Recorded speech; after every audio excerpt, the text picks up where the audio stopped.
Ladies and gentlemen, welcome back to College Football Friday. Me, I hope you are all having a great Friday, and welcome to the official start of the weekend. A great way to kick off your weekend. We have so much to go over today. I'm going to give you my top 10 teams heading into week 2 of college football. I'm going to give you pick 5 of the best games this week. Give you maybe a best bet, or tell you I think is going to win. And that'll do it for this week. I was supposed to have a guest on this week. Didn't make it happen. Started moved out of my school. A little under the weather this week, so didn't get to make things happen, but I definitely want to make sure I got a show out for you. Let's get right into it with my top 10 teams in college football for as of week 2, I believe. Yeah, for week 2. So let's start off.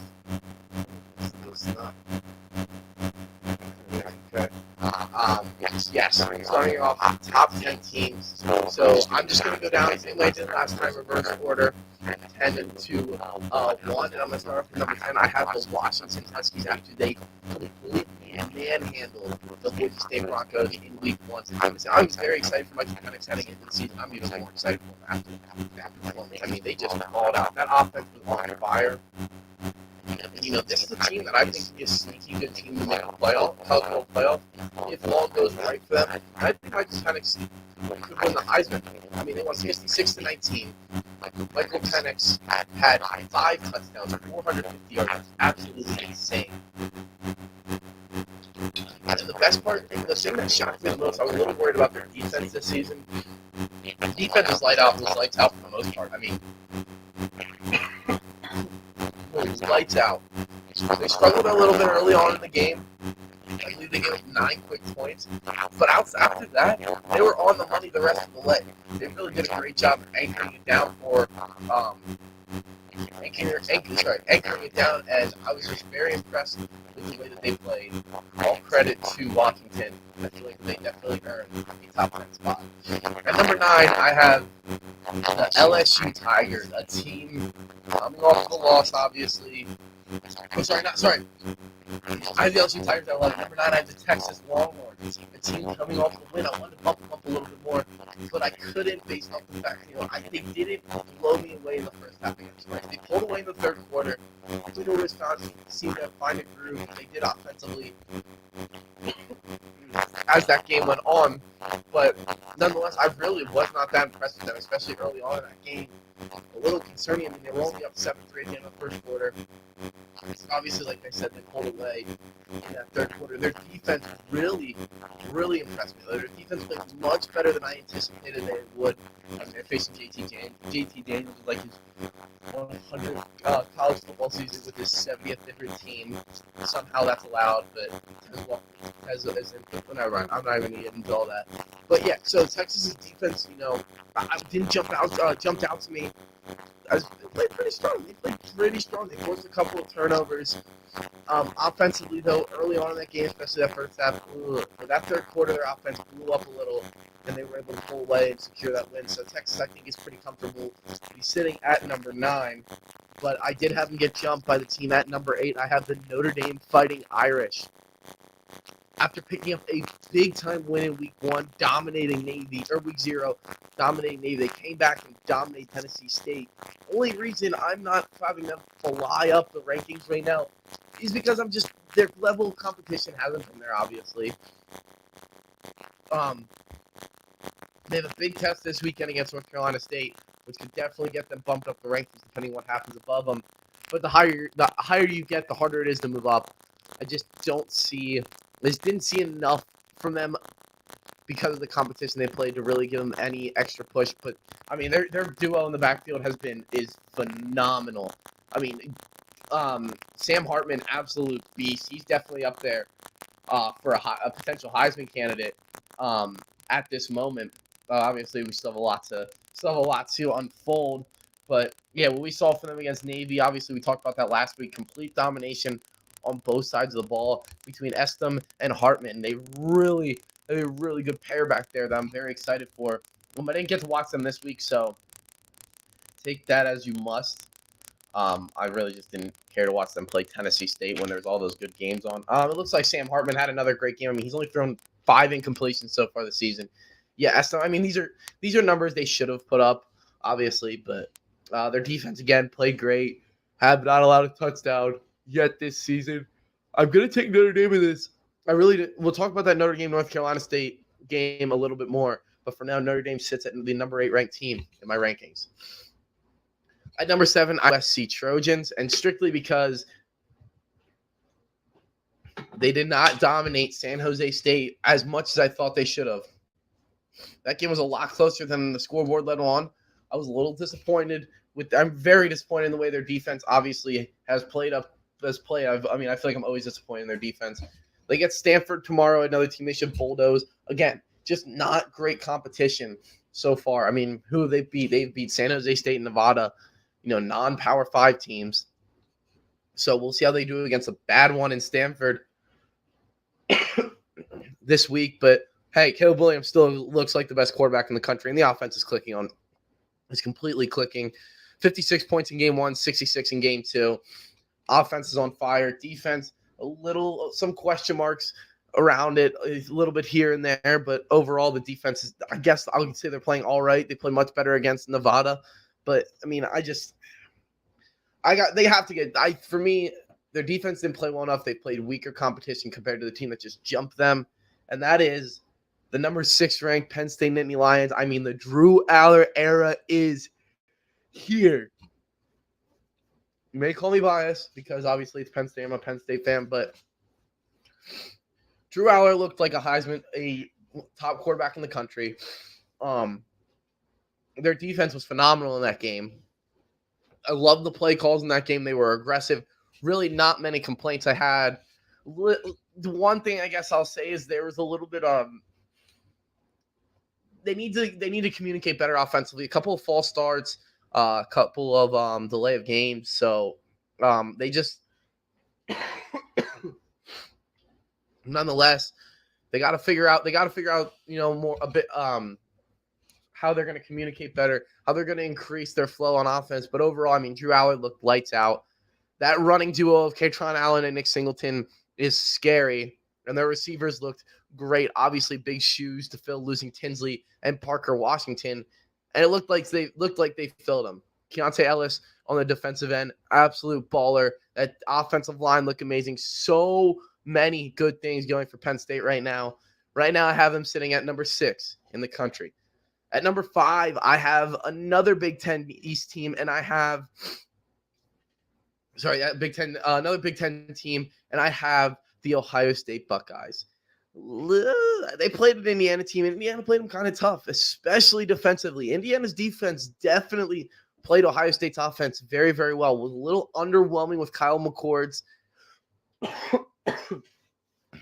first career start. I would have liked them to obviously get the ball to Marvin Harrison Jr. more. I don't know what that was about. They didn't. But, I mean, they faced the Power 5 team. They won. They're going to drop a little bit just because of their offensive. I don't want to say struggles, but some question marks. Obviously, they get Youngstown State this week, so they should. But only putting up 23 points against a bad Indiana team. Kyle McCord, no touchdowns, threw it just above 50% with an interception. They really didn't run the ball that well. They did get the ball to Marvin Harrison. Defensively, all credit to them. Their defense looked amazing in that game. I believe they held Indiana to 150 total yards of offense. I mean, their defense won them that game. They played lights out.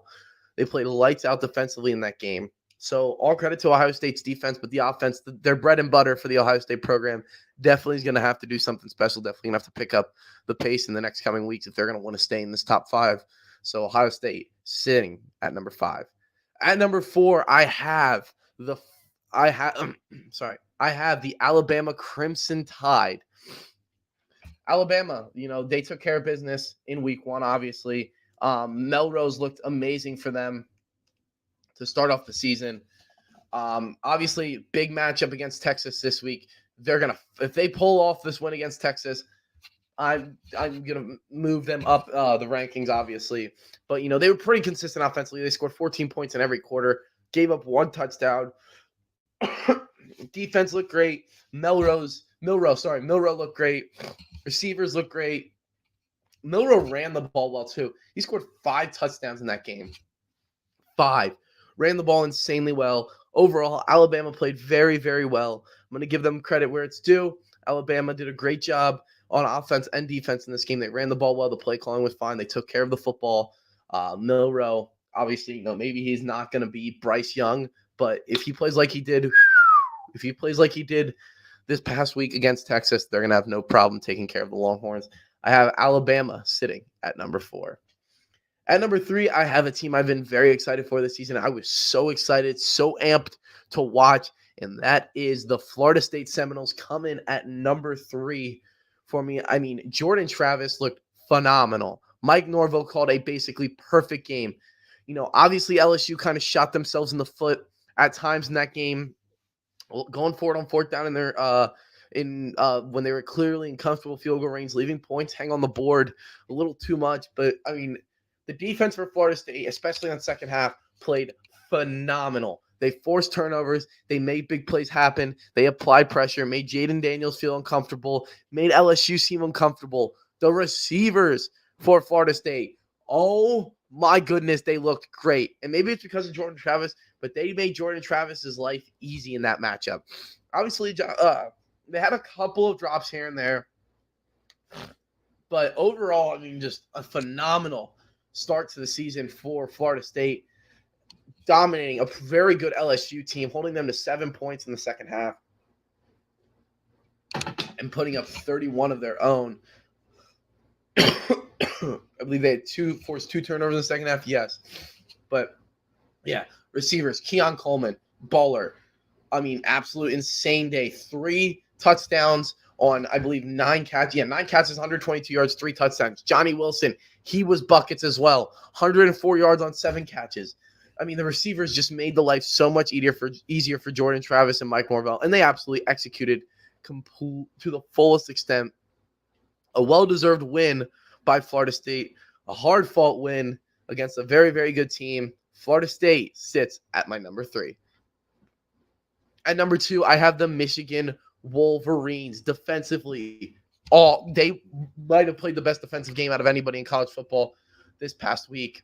Maybe Ohio State, but I mean, their offense also looked well. They went to sleep in the second half. They pulled I feel like it was a very typical Michigan football game early in the season. 30-3, they won a last-second field goal there, but obviously they put up 23 points, scored pretty quickly in the second half then, and then kind of just went to sleep. I mean, J.J. McCarthy was basically perfect, 26 of 30, 280 yards, and 3 touchdowns, defensively holding the offense of ECU to 235 yards of total offense, and a lot of those came late in the game. Blake Corum, obviously he's back, did a great job. Roman Wilson, I mean, they're very star-heavy offensively, as a lot of teams are, but I mean, I feel like they're going to have to rely on their stars a lot in this season, like a lot of teams do.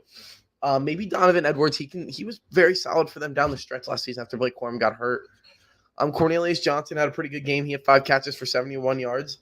So, but I mean, they just were torching that ECU secondary. They were just torching them. They didn't stand a chance at any point. At any point did that ECU secondary stand a chance against this Michigan team. Michigan got the job done. They sit at number 2. And number 1, who else is it going to be but Georgia? Georgia looked beatable. I won't lie to you. They looked beatable, I guess, because it wasn't necessarily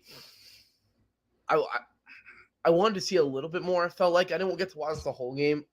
They started off a little slow. I felt like Carson Beck, he looked pretty good for them. About 300 yards and a touchdown.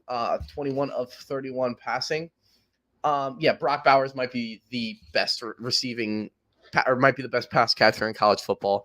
They look good. They still look good. Nothing that's going to knock them down. It just, I guess it just didn't stand out to me as one of the better performances of the weekend just because they're playing UT Martin. And I don't believe they covered, so maybe that's why. But Georgia looked good. They look good enough to stay at that number 1 spot in the country. All right, let's get into some games. Let's talk about some games for this week. And we will start off with we're going to start off with Notre Dame and okay. Hold on, it's not going to pull up. Sorry, it wouldn't pull up on Firefox for some reason. Trying to find, there it is. All right, there we go. No, I'm not going to do it. All right, I'm not going to pull up the games. It's giving me some problems. I'm sorry about that. We'll start off with the Notre Dame North Carolina State game. I think this is a very intriguing matchup on both sides. I do think North Carolina State is going to keep it close, but I still think Notre Dame's going to get the job done. I kind of like Notre Dame on that 7.5. I have a lot of respect for North Carolina State's defense, but I think what we've seen from this Notre Dame offense so far, what we've seen from Hartman and Estem, I think they continue. I think they get a big statement win to show that they can do this against the big dogs too, that they're for real, that they're going to be here and take care of business against these tougher teams. I think it's a perfect opportunity for them to do it today. I have them winning, we'll say 31-20, and I have them covering that 7.5 point spread. They're part of my teaser of the week, which will be released tomorrow. You can find all my picks throughout the week over on my Twitter /X Cole_Tom. It's right here in the bottom left. Make sure you go give me a follow for all the plays. But yeah, I think that North Carolina State, obviously first-year offensive coordinator. They have Brandon Armstrong. He looked okay this past week. But I just don't think that they're ready to take on a team like Notre Dame. I think this Notre Dame team is really good. I really like what their offense is going to bring. The question marks on offense still with North Carolina State scare me. So I am going to roll with Notre Dame to win this game, and I believe they will cover that 7.5 point spread. All right, next matchup we're going to turn over to is what a lot of people consider maybe the game of the week. I don't, but I've heard a lot of people talk about it. Nebraska versus Colorado. We're going to have to talk about the Colorado hype train. Obviously, I'm not a part of it at all for this season. I'm a part of it long-term. I think Deion Sanders will build a national championship level team. I think he has a great impact on recruiting, but it's too early. It's the first year. And people are already calling them they're going to win the Pac-12 and all of this. And, they should try to get, I'm seeing people say that the Cowboys should try to get Shedeur Sanders so that Deion comes and coaches for him. I mean, it's just insane takes. They're a good team. They have a lot of good players. Their defense isn't that good, though. Their defense is not that good, though. TCU's offense did not look as good as the scoreboard said. TCU's defense is just as bad, if not probably a little bit worse than last year. Just as bad as I expected to be. Remember, their defense was not very great last year.